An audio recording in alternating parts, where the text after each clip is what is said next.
Olá, eu sou o Diego Braga e hoje eu tenho a honra de entrevistar o Dr. Almino Ramos, diretor da Gastro Obeso Center. Dr. Almino, seja bem-vindo, é uma honra entrevistá-lo. Muito bom estar aqui, Diego. Obrigado pelo convite, obrigado pela orientação para que a gente possa trabalhar nesse novo GOCcast. Que legal. Eu confesso que eu fiz uma pesquisa sobre o seu perfil, né, ali, visualizei vários vídeos e quando eu comecei a visualizar as suas especializações, suas formações, né, eu fiquei impressionado, né? Conte um pouco sobre a sua experiência, a sua trajetória. A gente vai entrar em outros assuntos também, tá? Eu acho que esse assunto é bem interessante e eu acho que não é só eu, Almino, né? Eu acho que a gente precisa falar sobre medicina e sobre cirurgia especificamente. Porque eu sou aquele tipo de pessoa, e há pouco eu conversava com o Alberto Danon, porque tem o workaholic e tem o work lover, né? É aquela pessoa que trabalhar para ela nunca é pesado. E você trabalha simplesmente pelo prazer de trabalhar, não é nem porque aquilo é uma forma de remuneração, é porque aquilo te faz muito bem. E eu lembro que quando eu era criança ainda, 7, 8 anos, quando vem aquela pergunta chata, né? Escuta, o que você vai ser quando crescer? O que uma criança vai saber disso? Eu não falava que ia ser médico, eu falava, eu vou ser cirurgião. Então, desde pequeno está muito clara essa situação de dedicação à carreira médica e dedicação à cirurgia. E a gente sabe que não é uma carreira fácil, né? Hoje eu tenho 37 anos de formado, 35 anos trabalhando com cirurgia, e a gente sabe quanto a gente tem que abrir mão da vida pessoal. Sim. Pela carreira médica. Escolha, A né? carreira médica, embora muitos indicadores tenham mudado, mas eu acho que ainda ela é uma carreira de sacerdócio. Eu fico imaginando assim, como seria a minha vida se todo dia eu pensasse assim, puxa, tenho que ir para o consultório, tenho que ir para o hospital, que chato, eu poderia estar fazendo alguma outra coisa. Porque a gente precisa estar com a cabeça naquilo, a gente precisa estar dedicado. Você sentar e ouvir 20, 30 histórias por dia, histórias diferentes, de pessoas diferentes e tentar colaborar, não é fácil. Mas, então, a gente tem que pensar na carreira médica que, primeiro, você precisa passar no vestibular. Sim. E vestibular, cada vez mais a gente vê a carreira médica ela é a mais concorrida de todas. Não é fácil você entrar num curso de medicina. E para quem imagina que parou por ali, não, ali começou. Porque depois você tem toda uma formação, uma carreira que leva 6 anos de faculdade, não é fácil. Você estuda muito, são muitas matérias, é muito tempo estudando, é muita dedicação. E você, eu acho que também tem aquela coisa interna sua. O que você quer ser? Você quer ser um profissional medíocre ou você quer ser o melhor? E eu sempre... e hoje eu vejo talvez isso como algo não tão bom, mas eu sempre fui extremamente competitivo. Sim. E eu sempre quis ser o melhor naquilo que eu faço. E aí vem depois a questão da residência médica e pós-graduação e dedicação a uma área de atuação. E estar atualizado em medicina não é fácil. Então, a gente praticamente, eu não sei, eu diria para você que hoje eu vou a 10, pelo menos 10 cursos de cirurgia por ano, pelo menos a 3 congressos internacionais por ano. Então, não é uma coisa fácil, fora todo o trabalho que a gente faz. Uau, incrível. E por falar em cirurgias, Eu vi que você já fez mais de 20 mil cirurgias. Você lembra a sua primeira cirurgia, assim, a sensação que você teve no dia que você foi ali dar o start, dar o início? Olha, a minha primeira cirurgia eu fiz quando eu estava no 3º ano de medicina. Então, desde o 2º ano de medicina, fora a atividade curricular normal, a gente acaba se dedicando à cirurgia. Eu gostava de cirurgia. Então, eu procurava colegas cirurgiões já formados e que já trabalhavam normalmente e entrava na cirurgia para ajudar, porque uma cirurgia você tem um cirurgião, um auxiliar, o primeiro auxiliar, em geral tem o segundo auxiliar e você tem a pessoa da instrumentação. Então eu começava a ajudar, já no 2º ano de medicina, eu começava já a ajudar alguns colegas como segundo auxiliar. E quando o colega vê que você dá para a coisa, ele já te promove a primeiro auxiliar, e quando ele vê que você se dedica muito e imagina que você, além da universidade, você está indo lá e você vai em cirurgia à noite, e você vai sábado, e você vai domingo, ele te presenteia. Olha, hoje eu vou te deixar fazer um tempo da cirurgia.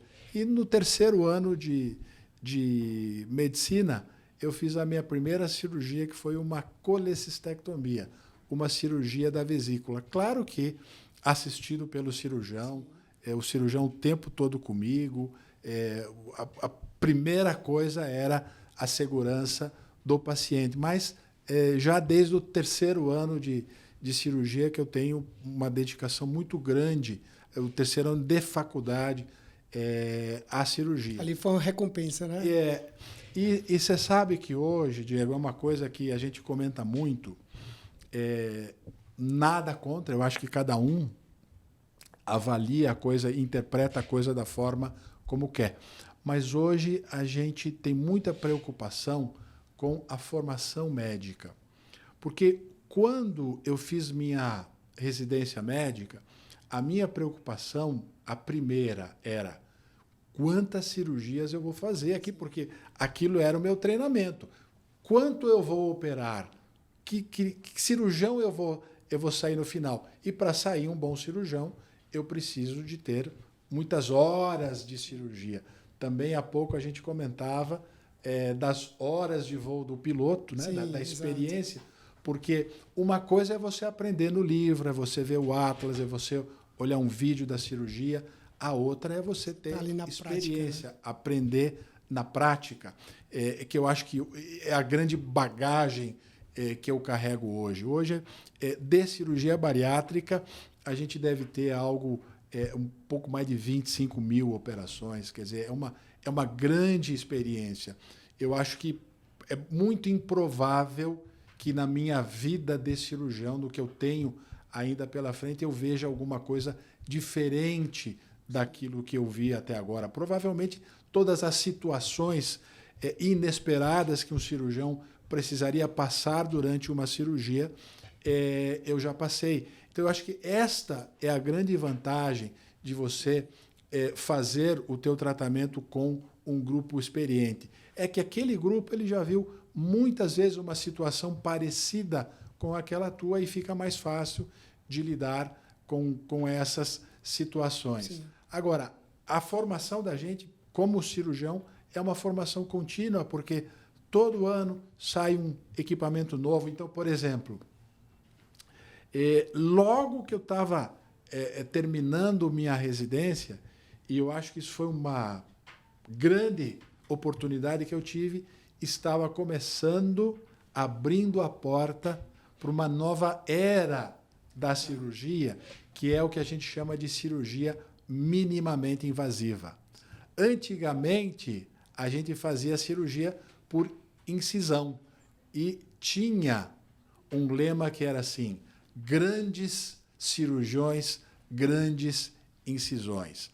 Mas isso mudou totalmente depois de 1987, 89, 90, com a chegada da cirurgia minimamente invasiva, sim, com a era da cirurgia minimamente invasiva, representada pela laparoscopia, que dava a oportunidade de se fazer a mesma cirurgia, mas por uma incisão de 1 centímetro. Sim, sim. Então, o grau de agressão da operação era muito menor e isso facilitava muito a recuperação do paciente. Então, eu tive a oportunidade de ser um dos pioneiros do mundo em laparoscopia.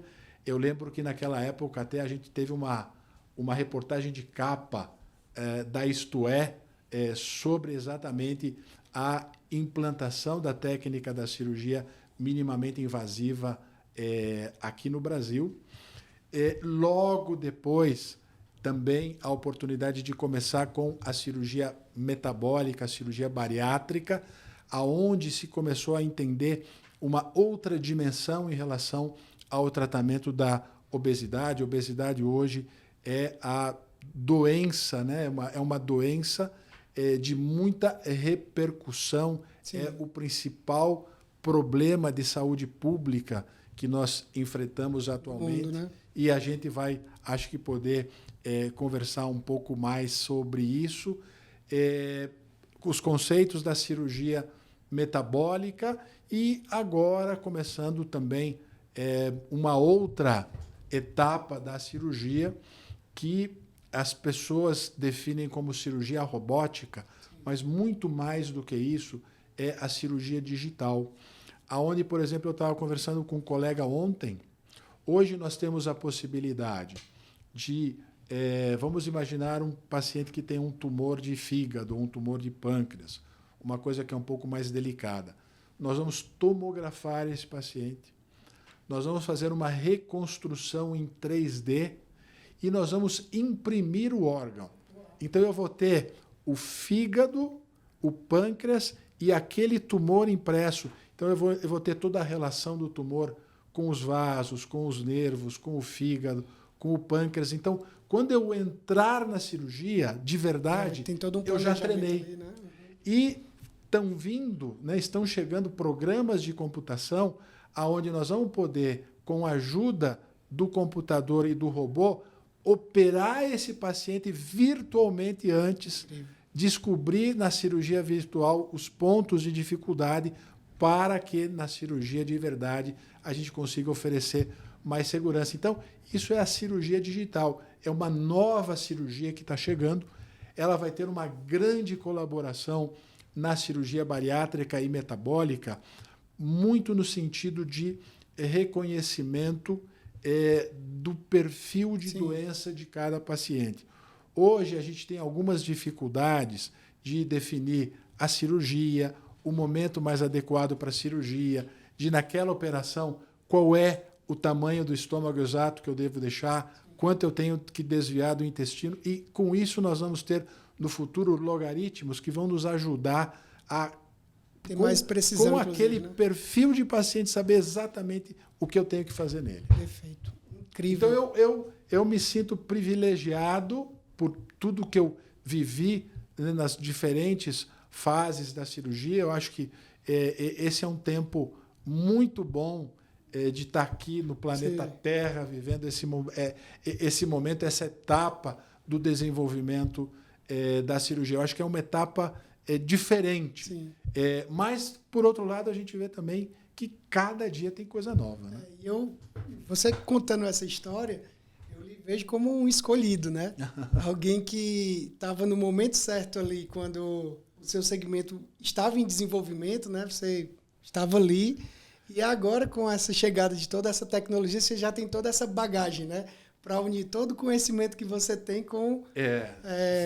Você me vê como escolhido e eu me vejo muito mais como um privilegiado. Perfeito, eu tive a oportunidade de viver esse momento. Que incrível, que incrível. E entrando agora no assunto sobre a obesidade, quais são os principais tratamentos para a obesidade, os mais buscados, né? Ou algum tratamento que talvez as pessoas não conheçam ainda que deve ser abordado aqui? Sabe que eu acho que a primeira coisa de obesidade que a gente precisa falar, tentar entender e explicar para as pessoas é a concepção.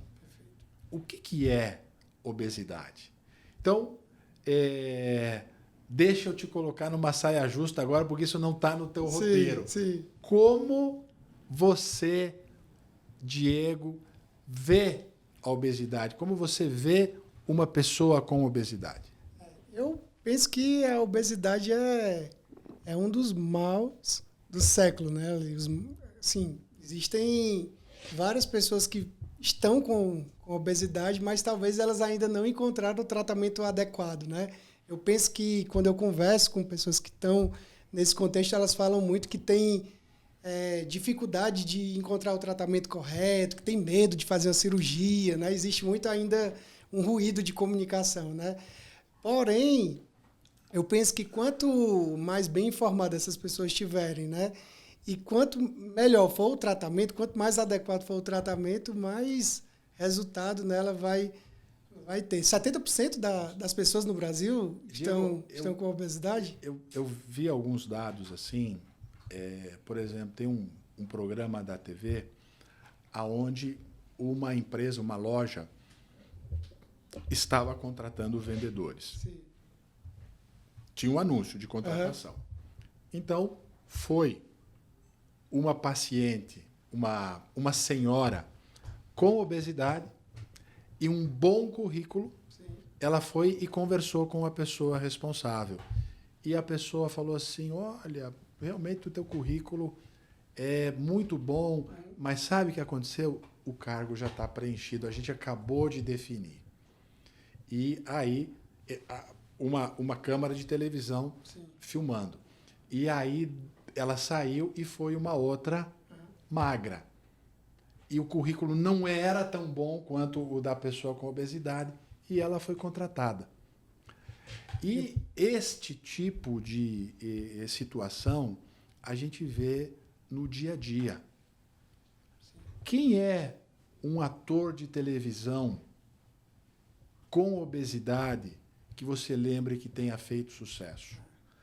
Qual é a chance de ter um 007 com sobrepeso, não, nem é obeso, com sobrepeso de 10, Sim. 12 quilos?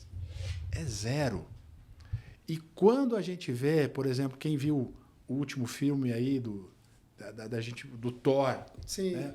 O Thor, por uma razão lá, ele ganhou peso. E quando ele ganhou peso, ele deixou de exercer ali a...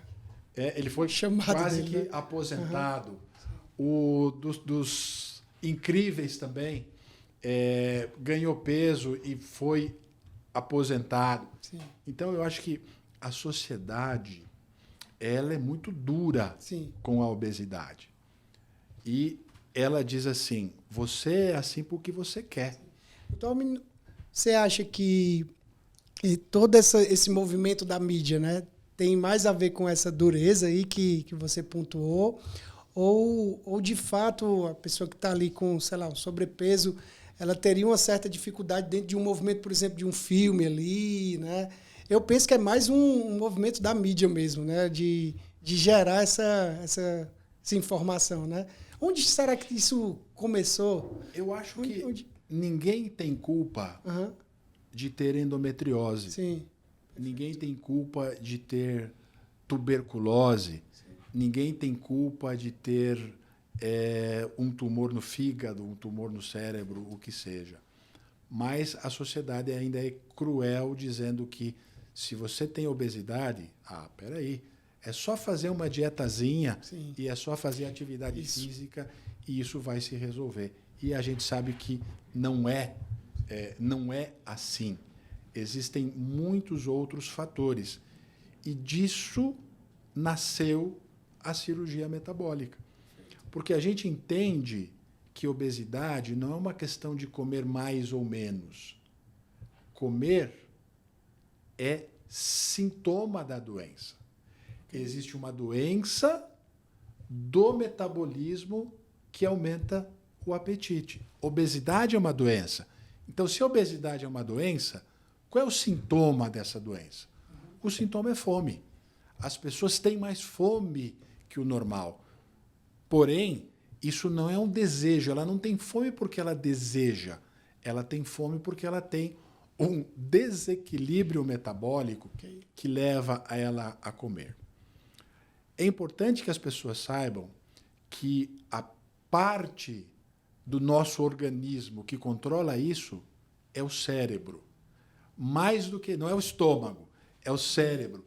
E mais importante do que isto, é uma parte do cérebro que se chama hipotálamo. É a base do cérebro. O cérebro nós temos a parte cortical e o hipotálamo.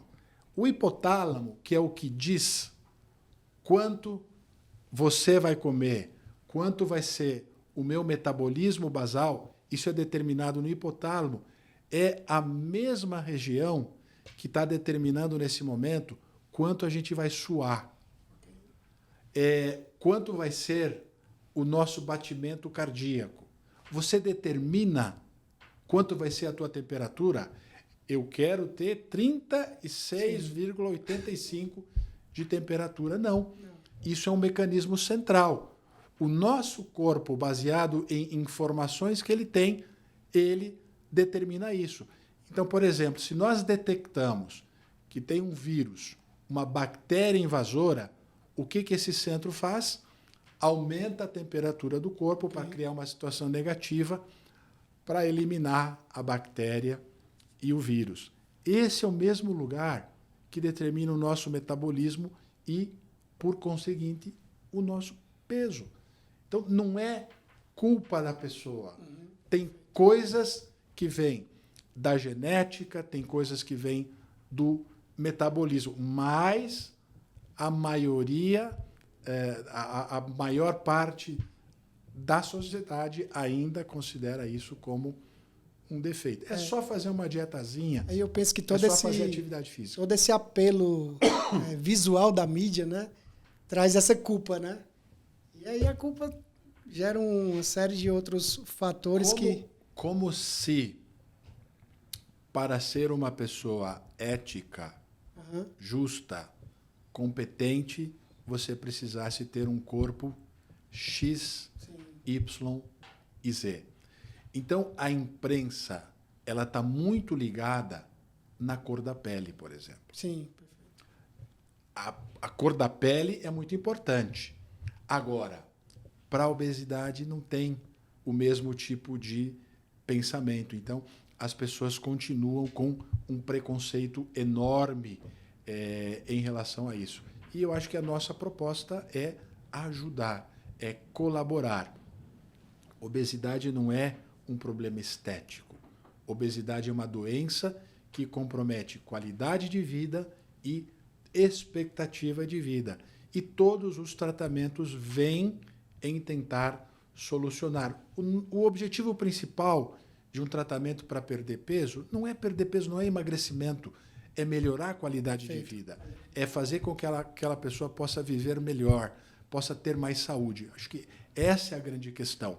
Claro que isso acaba, em algum momento, se confundindo também com emagrecimento, com estética, com tudo isso. Mas o foco principal é melhora de saúde. Eu penso que essa é a melhor motivação, né? Você buscar ali uma qualidade de vida melhor. Talvez quando você vai para a motivação principal no lado da estética, né? Pode gerar até uma desmotivação, até porque o resultado também não é imediato, né? E eu acho, Diego, que isso cria uma outra questão, um outro preconceito na própria classe que oferece tratamento nos profissionais da saúde, que é quando o tratamento não funciona, de quem é a culpa? Sim. Verdade. Então, faz sentido. Para as pessoas que estão buscando o tratamento para a obesidade, é muito importante quando você está definindo com o teu profissional qual é o tratamento que você vai fazer, é saber qual é a expectativa desse tratamento. Quanto esse tratamento vai me ajudar? Porque eu acho que ninguém vai se meter em um tratamento onde a expectativa de funcionamento, de dar um bom resultado, é zero. E até pensar também a médio e longo prazo, né? Não só a curto prazo. Né? Qual é a expectativa imediata? Daqui a um ano, como é que é? E eu poderia resumir mais ou menos isso agora, porque eu acho que isso também é importante, é assim. Nós temos hoje, basicamente, 3 tratamentos para a obesidade. Número 1, ou o primeiro deles, é aquilo que a gente chama de tratamento clínico, que ele vai ser baseado em reeducação alimentar, em atividade física regular e medicamento, se for necessário. Então, quando a gente fala em reeducação alimentar, as pessoas já imaginam aquela lista onde tem 88 coisas que não pode, né? E 8 que pode. Extremamente restritivo. Isso é um dos maiores erros que a gente pode cometer, porque isso só piora a situação ao longo do tempo. Essa restrição dietética, ela vai me fazer perder peso a curto prazo, mas a médio e longo prazo eu vou reganhar tudo e vou reganhar mais. Não funciona. Isso dessa forma não funciona. A tal da demanda reprimida? A outra questão é, eu preciso ser atleta? Calma aí, não exagere. Você não precisa ser atleta, você precisa não ser sedentário. 20 a 30 minutos de caminhada por dia já resolvem o problema. Quer ir para a academia? Ok, muito melhor. Vamos para a academia. Mas não precisa, porque também a gente precisa criar uma opção de tratamento que seja possível, adequável, né? Que a gente possa alcançar. Não adianta eu estimar coisas que eu não vou conseguir fazer. Cada um tem sua rotina, né? Outra coisa importante no tratamento da obesidade é estabelecer metas compartimentadas. Então, se eu preciso emagrecer 18 quilos, eu não vou estipular a meta de 18 quilos. Eu vou estipular uma meta de 2 ou 3 para este mês. Então, o meu foco vai ser 2 ou 3 para esse mês. Porque se eu pensar em 18 e eu não vou conseguir 18, aquilo me desestimula e eu não consigo seguir com o tratamento. Agora, é importante que as pessoas saibam que se a gente está falando de drogas de primeira geração para tratar a obesidade, e drogas de primeira geração é Orlistat, Sibutramina, essas drogas elas foram concebidas para trazer uma perda de peso em torno de 5% do peso. Então não adianta querer perder 20%, porque elas não foram feitas para isso. 5%. Então também vamos entender o que cada tratamento nos oferece, qual é a expectativa desses outros tratamentos. Nós temos drogas muito boas agora que estão chegando. Nós temos a liraglutida, que no mercado se chama Saxenda. A gente tem a semaglutida, que é um sucesso absoluto de vendas. Hoje não tem na farmácia para comprar, porque é uma droga, é um medicamento de comercialização livre. Então, as pessoas vão e compram. Então, quem tem prescrição médica não está conseguindo encontrar na farmácia, porque todo mundo está comprando na concepção de perder 2, 3, 4 quilos. Mas a liraglutida e a semaglutida são medicamentos para perder aí na faixa de 10% a 15% do peso. Elas são muito mais resolutivas e estão chegando ao mercado drogas já, medicamentos com a concepção de perda de 20% a 25% do peso. Perder 20% do peso é a meta inicial de qualquer tratamento, porque quando a gente consegue perder 20% do peso, você melhora a diabetes, você melhora a hipertensão, apneia do sono, problema ortopédico. Então, todas aquelas doenças que acompanham a obesidade, se você perder 5% ou 10%, você alivia. Mas com uma perda de 20%, você tem uma melhora substancial. Por isso, a meta de um tratamento da obesidade para a obesidade moderada a severa é perder pelo menos 20% do peso. Com a cirurgia, e é por isso que a cirurgia se destaca, a gente tem perda de 30%, 32%, 35% do peso facilmente. Quer dizer, isso é um objetivo fácil da cirurgia bariátrica. Mas então nós temos os medicamentos, nós temos o tratamento endoscópico, que é pela colocação do balão intragástrico ou por uma redução endoscópica do estômago, que são tratamentos intermediários, e nós temos a cirurgia bariátrica e metabólica. Com o tratamento endoscópico, com a colocação do balão, com a gastroplastia endoscópica, a gente consegue perdas de peso em torno de 15, 18, 20, talvez, por cento do peso. Agora, o balão, por exemplo, é um tratamento temporário. Você coloca e tem que tirar. E a chance de reganho de peso em tratamentos temporários da obesidade é muito grande. Isso é uma outra coisa que a gente passa muito para os pacientes. Qual é a tua expectativa? Veja, se você vai num cardiologista, se você começa a ter dor de cabeça, vai num pronto-socorro, o médico da emergência que te atende fala, olha, tua dor de cabeça é porque você está hipertenso. Eu vou te medicar aqui, mas você procura um cardiologista. Aí você vai num cardiologista, o cardiologista faz toda uma revisão cardiológica e a conclusão é, o paciente está hipertenso e eu vou te receitar um antihipertensivo. Sim. Por quanto tempo vai ter que tomar o antihipertensivo? Quanto tempo, Diego? E se for um tratamento para diabetes, quanto tempo? Então, para essas doenças, diabetes, hipertensão, a sociedade já tem a percepção que são doenças crônicas e que o tratamento vai ser para o resto da vida. Mas a gente continua acreditando que uma dietazinha vai resolver o problema da obesidade. Não vai. A obesidade é uma doença tão crônica quanto o diabetes. E ela vai precisar de uma linha de tratamento. Eu não digo que vai precisar tomar medicação o tempo todo, mas uma linha de tratamento permanente. Isso é fundamental para o tratamento de qualquer doença crônica. Vantagem da cirurgia é que a cirurgia ela é altamente resolutiva.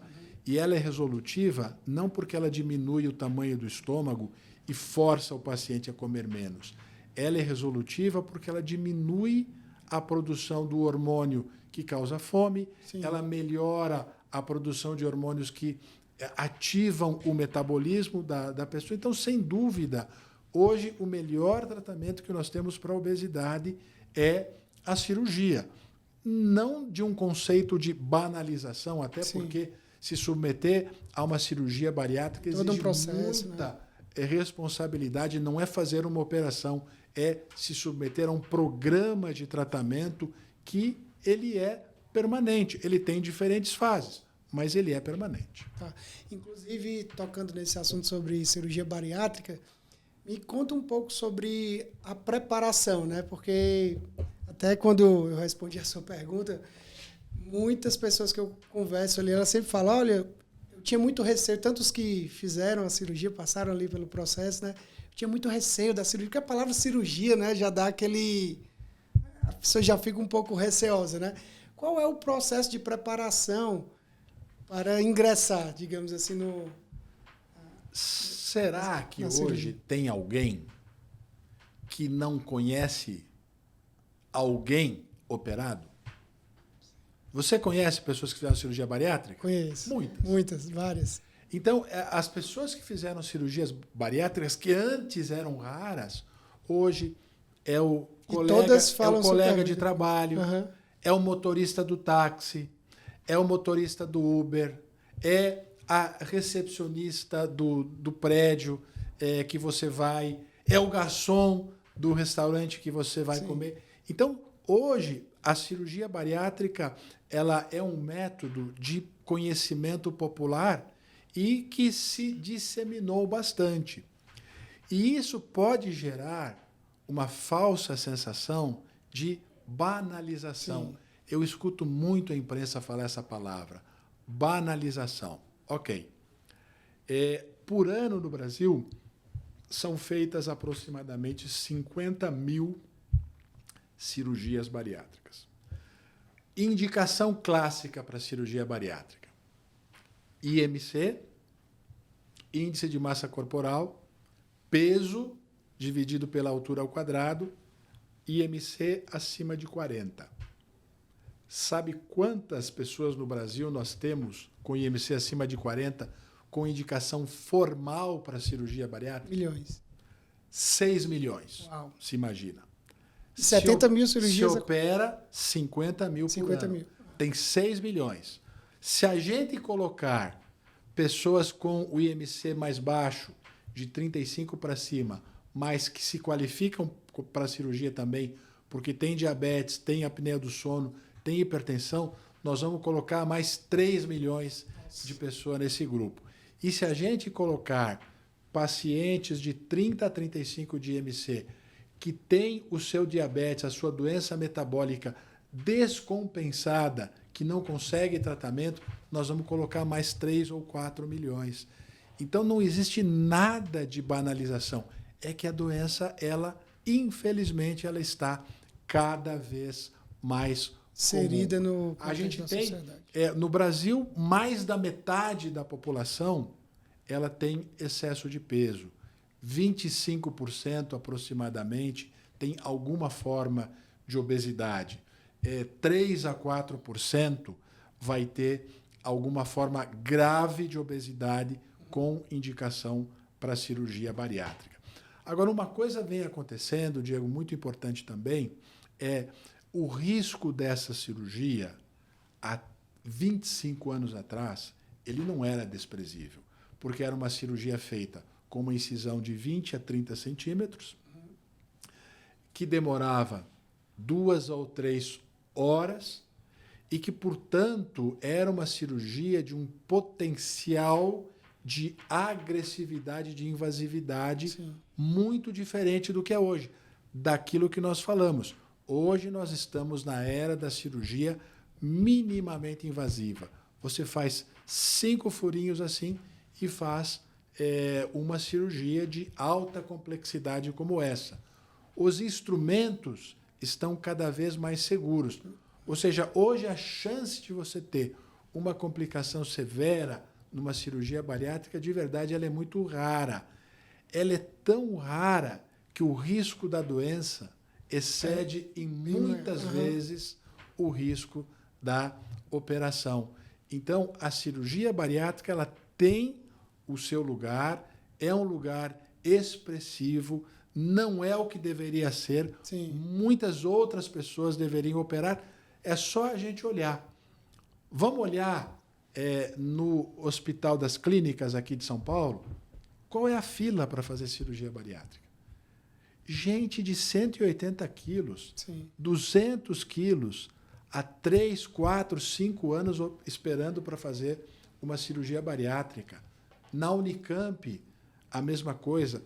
Os hospitais públicos, eles estão com filas, eles não aceitam mais registro de pacientes, porque o que tem já dá para operar pelos próximos 10 anos. Então, a gente precisa trabalhar forte nessa questão para que o SUS, que é um excelente sistema de saúde, funciona muito bem. O SUS aqui no Brasil, nosso, ele é um exemplo de tratamento de várias doenças. Infelizmente, de obesidade, ainda não. E a gente tem que trabalhar para melhorar. Fica o apelo aí. Doutor Almino, eu vou entrar no outro assunto aqui rápido, a gente está caminhando para o fim. Durante essas mais de 20 mil cirurgias, 25 mil cirurgias, né, que você trouxe aqui para a gente, teve algum momento ali que você olhou e falou assim, uau, que incrível, né? Eu cheguei ao meu ápice. Algum acontecimento como, por exemplo, um jogador de futebol ganhar ali o Bola de Ouro, ou um artista ali, né, ganhar um Oscar, né? Teve algum momento assim que você, talvez na própria cirurgia ou através de um feedback de um paciente, né? Doutor Almino, muito obrigado. Teve algum momento assim que você falou, poxa, eu me sinto assim no ápice, né, da minha profissão. Teve algum? Eu tenho algumas situações que eu sinto orgulho. Por exemplo, eu fui presidente da Sociedade Brasileira de Cirurgia Bariátrica e Metabólica. Depois, eu fui presidente da Federação Internacional, que junta todos os países do mundo, se chama IFSO, de cirurgia de obesidade. Então, eu acho que isso, de novo, foi uma oportunidade que eu tive. Quando eu era presidente da IFSO, eu acho que eu visitei, acho que foram 42 países durante a minha presidência, porque eu queria saber exatamente como era a situação da cirurgia bariátrica e metabólica em cada país. Eu não sei te dizer, Diego, em quantos países do mundo eu já operei, mas pelo menos em 30 países diferentes eu já operei. Na América Latina, eu já operei em todos os países da América Latina. Praticamente uma vez por mês, eu viajo para algum congresso internacional, onde a gente sempre tem o que a gente chama de cirurgia de demonstração, onde cirurgiões que são super especialistas naquela cirurgia vão fazer a cirurgia para mostrar os tempos para os outros cirurgiões que estão começando a fazer. Então, eu tenho muitas oportunidades dessa. Mas eu tenho que confessar para você que hoje, cada paciente que me procura, eu penso assim, ela é uma mãe, ele é um pai, eles têm uma família, e eu vou ter a oportunidade de atuar nessa família. E eu tenho que dar o meu melhor naquela situação. Então, cada vez mais, eu me preocupo menos com o entorno Sim. e mais com o meu paciente, de fazer o melhor que eu posso para aquele paciente. E eu não tenho vergonha de dizer que eu sou muito bom naquilo que eu faço, porque eu me dediquei para isso, eu treinei para isso, eu fiz por merecer. Foram anos e sempre eu acho que uma das características do meu trabalho, quem me conhece sabe, é sempre procurar melhorar. Eu nunca estou contente com aquilo, eu preciso melhorar. Então é interessante porque eu vejo muitos cirurgiões que aprenderam a fazer cirurgia comigo e eu tenho a oportunidade de vê-los operar 20 anos depois e eu vejo que eles continuam fazendo a cirurgia exatamente daquela Sim. forma como a gente fazia, mas que eu já estou na terceira, quarta Sim. geração. Depois a gente já melhorou muita coisa na técnica cirúrgica. Então, eu acho que estar aqui, ser médico, ser cirurgião, eu vejo isso como um privilégio. Incrível. E eu tenho obrigação de fazer isso cada vez melhor. Enquanto eu tiver condição de fazer, eu tenho que fazer melhor. Que legal. Eu falo que cada pessoa que nós atendemos, né? Eu não sou médico, sou publicitário, mas assim, cada pessoa que você atendeu ali foi uma semente, né? Que foi depositada e essa semente deu muitos frutos, né? E frutos inimagináveis você não consegue nem contabilizar. E eu tenho uma brincadeira, eu falo sempre isso com a minha esposa, que no dia que a gente chegar ali no céu, vai ter um relatório ali, olha, isso aqui foram todas as pessoas que você ajudou ali na sua profissão, né? E já pensou, acho que o céu vai dar ali 10 mil páginas, né? Ali de relatos, né? Porque não é só a pessoa é a família dela, são as pessoas que estão em torno, são as pessoas no trabalho, e essa pessoa provavelmente cuida de outras pessoas, né? Que vão ver, vão ali. Então é um efeito muito multiplicador, né? É exponencial, não tem como... Nós tivemos, você na tua área, eu na minha, a oportunidade de ter a possibilidade de mudar a vida das pessoas. Isso. No teu trabalho, eu acho que é mais ou menos parecido. Você entende, estuda uma situação, Isso. ou seja, você procura trabalhar um diagnóstico. Isso. Aqui está o diagnóstico e a nossa estratégia vai ser essa. E eu acho que a gente procura sempre fazer o melhor. Melhor diagnóstico. E eu continuo acreditando firmemente que todos os meus colegas médicos, eles sempre procuram fazer o melhor. Ninguém faz alguma coisa pensando em criar um problema para alguém. A gente sempre procura fazer o melhor. A questão toda é qual é o nível de preparo que eu tenho para fazer cada situação. Qual é o nível de treinamento? Sim. Qual é o meu nível de conhecimento? Quantas vezes eu já passei para aquilo para orientar o melhor caminho? Porque o que a gente não pode é se acomodar. A acomodação, eu acho que ela é um grande problema em qualquer profissão. Nós sempre temos o que melhorar. Perfeito. Caminhando para o fim, essa conversa daria um dia inteiro, né? Que conversa rica, e eu acredito que você que está nos assistindo, você não entrou nesse canal ou você não está ouvindo esse podcast por acaso. E é por isso que eu vou pedir agora para a gente encerrar, e eu gostaria, doutor Almino, que você deixasse uma mensagem para essa pessoa que está nos assistindo agora, ou nos ouvindo, né? Que talvez, pelo que foi falado aqui, várias concepções ali errôneas talvez foram quebradas ali, né? Conversa muito esclarecedora, muito transparente. Qual a mensagem que você falaria para essa pessoa, né? Talvez ali que esteja nesse contexto, precisando realizar uma cirurgia, né? Eu acho, Diego, que nós temos várias mensagens, né? A primeira delas é que toda vez que você encontrar uma pessoa no teu caminho que esteja sofrendo de uma doença chamada obesidade, entenda que aquilo não foi uma opção dela. Aquilo foram contingências da vida que levaram ela a chegar nessa situação. E que, mais do que crítica, ela precisa de apoio. E que ela já tentou fazer várias dietas, vários tratamentos, ela já está cansada de métodos que não foram efetivos.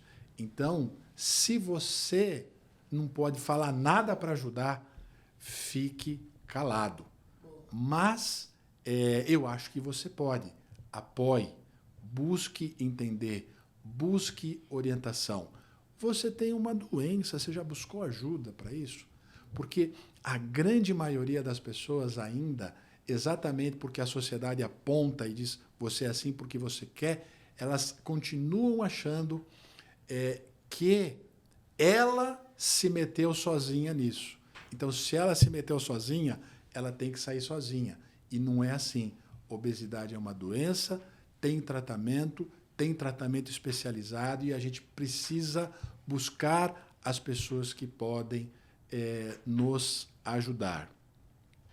Para quem tem interesse em fazer tratamento, procure um centro especializado que possa, de verdade, te orientar, mostrar qual é o papel de cada situação e qual é a expectativa real para aquele tratamento. Se o teu caso é um caso de cirurgia, busque orientação adequada, entenda que não é uma cirurgia, né? Que o tratamento ele começa por uma operação, mas que, na verdade, é um programa bariátrico permanente, de cuidado permanente, que precisa de uma linha de cuidado. Então, busque quem pode te oferecer essa linha de cuidado. Solução existe, o resultado é bom, como para tudo nós podemos ter êxitos e percalços, vamos desfrutar do êxito e vamos superar o percalço. E isso a gente vai fazer junto. Perfeito, excelente.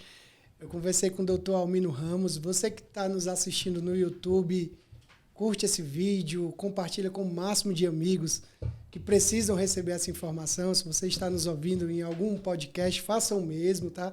Doutor Almino, muito obrigado.